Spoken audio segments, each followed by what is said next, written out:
I was cold, wet, tired, and hungry a lot during my days in the Army. Suffering was when I learned the most about how to deal with difficulties. When I first entered the business world, it seemed that everyone was squared away. They looked good, spoke well, laughed easily, and they all seemed likable. But it took a good crisis, what I'd like to call a crucible, to see what business people were really made of. I often wished if I could just get executives out in the wilderness where they'd be a little cold, wet, tired, and hungry, we'd jumpstart leadership development. My military experience taught me the value of self reliance. And when I started self reliant leadership, I was determined to combine leadership development with nature to test my hypothesis. Ever since, I've had the privilege of leading Crucible expeditions with Fortune 500 executives paired with military veterans in the wilds of Patagonia, the Rocky Mountains, and the glaciers of Alaska. As Seneca wrote, if a man is to know himself, he must be tested. The executives participate in the Crucible expeditions in order to take a step back, slow down, reflect, and reprioritize their professional and personal goals. At the same time, they possess a desire to help military veterans successfully transition to the business world.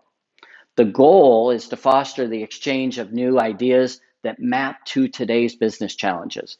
And it works because no one has anything to prove, protect, or promote. With experience in the military, teaching MBA students abroad, and as a business leader, I've observed that the most effective and authentic leaders I've seen all do three simple things really well. First, they do solitude. They possess the self-discipline to slow things down and reflect. And they have a sense of purpose and heroic aspirations beyond power and money. As Epictetus wrote, first tell yourself what you want to be, then act consistently with that in everything you do. A quick story. A young Army lieutenant was tasked with building a bridge across a stream for tanks. He desperately wanted to impress his soldiers as a leader of action, someone not afraid to get his hands dirty.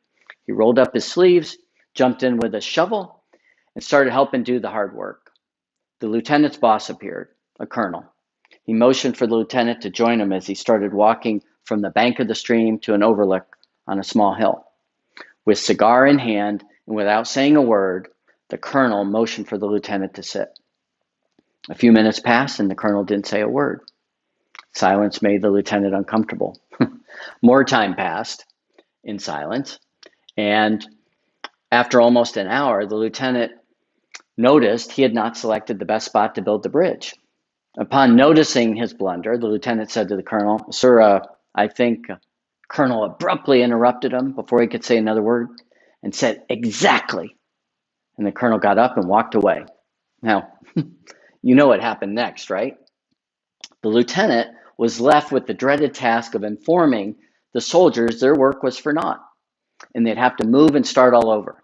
It was then the lieutenant realized that his ego and pride ultimately created more work for his team. He knew the soldiers would rather have a smart and lazy leader versus one who provided poor direction. By slowing down and hearing the unheard, we build focus. Aurelius said, it's completely within your power, whenever you choose to retreat into yourself. Being focused allows us to create an inspired common purpose based on shared values and common virtues that bind people together in an uncommon way. The second trait is pace, the speed at which the team is stretched, not broken. Now, it happens every time without fail. An expedition participant is selected to lead the team, which means establishing a steady pace. It only takes the first 15 minutes of the expedition, and I will invariably tap the leader on the shoulder and motion for her to look back, and the reaction is always the same. We're really spread out. I didn't think I was going that fast. A few more minutes go by, and as the leader reflects, she confesses, I do that at work, don't I? I shrug to suggest she knows the answer. She continues, but at work, I have no idea if we're all spread out because I can't see effort, injury, or even determine who's the slowest person at any given time. As a leader, I need to adjust my own point of view. No team is capable of going 90 miles per hour every single day.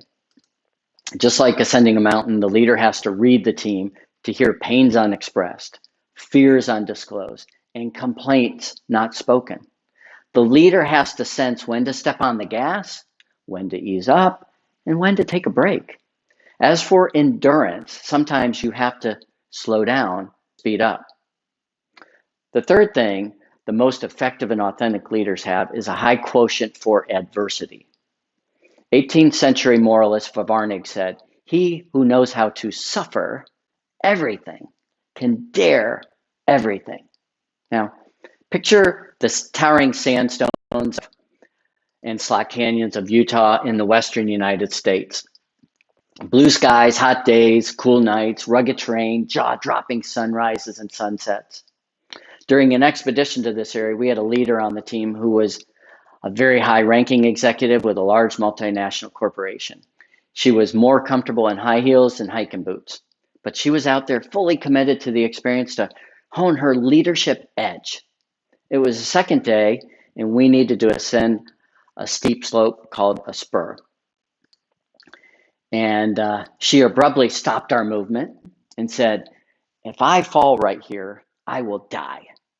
The thought in my head was, you're not going to fall, and if you do, you will get hurt, but the probability of actual death is low. She caught her breath and declared, "I'm done. I'm not going up there. Let's figure out an alternative." I didn't argue with her because one of our rules is that if you think something is unsafe, say something. And she sure did. Now, before executing the alternate plan, I took advantage of a teachable moment and said, "I get it. This is really scary to you, and the risk is visible. What about the times you ask people on your team to do things and they're fearful, but you think it's no big deal because the risk isn't apparent?" She looked down for a minute and said, "You're right. I bet I ask my people to leave their comfort zone all the time without any consideration, compassion, or flexibility." I was amazed at how her confidence allowed her to speak up and show some vulnerability. Her vulnerability actually gave her confidence, and her confidence allowed her to be vulnerable. Confidence and vulnerability with her actually seemed to power each other. And the lesson in all this is that a high-performing leader is willing to take risk and risk failing. And it only means failure if no lesson was learned. The real hero goes the distance with grace and daring, and then still has plenty to give. In sum, when it comes to solitude, the leader has to be self-reliant as to be reliable. The best lesson for pace came to me on a glacier in Patagonia when a veteran reminded us that if we wanted to go fast, go alone. If you want to go far, go together. Creating your own crucible means facing the real possibility of failure, but the product of adversity is pressurized grace. As leaders, you have a duty to step back and reflect how you define your limitations. If you can resist the tyranny of the trivial urgent, you can achieve your version of the Stoic's crucible. Embracing adversity as a teacher is the best path for inner growth and outer service that truly matters. Thank you.